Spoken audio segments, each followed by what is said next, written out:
প্রাকৃতিক সম্পদে সমৃদ্ধ হলেও দক্ষিণ সুদান আজ বিশ্বের দরিদ্রতম দেশ।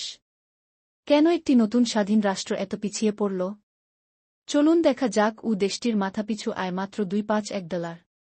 অর্থনীতির প্রধান ভরসা তেল, কিন্তু দুর্নীতি ও গৃহযুদ্ধের কারণে সেই সম্পদও মানুষের কাজে আসছে না।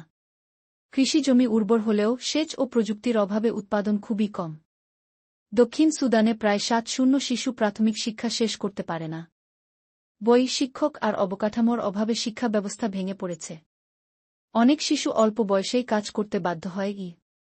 স্বাস্থ্য খাত সবচেয়ে সংকটে। অপুষ্টিতে ভুগছে লাখো শিশু। হাসপাতাল ও চিকিৎসক স্বল্পতার কারণে সাধারণ রোগ ও মৃত্যুর কারণ হয়ে দাঁড়ায়। গড়ে আয়ু মাত্র 5-6 বছর। দীর্ঘ গৃহযুদ্ধের কারণে লক্ষ লক্ষ মানুষ বাস্তুচ্যুত হয়েছে। অনেক পরিবার এখনও অস্থায়ী ক্যাম্পে বসবাস করছে। নিরাপদ পানি ও স্যানিটেশন সুবিধা নেই বললেই চলে। তবুও দক্ষিণ সুদানের সম্ভাবনা সীমাহীন। এখানে রয়েছে উর্বর কৃষিজমি, তেল, পানি আর যুবসমাজ।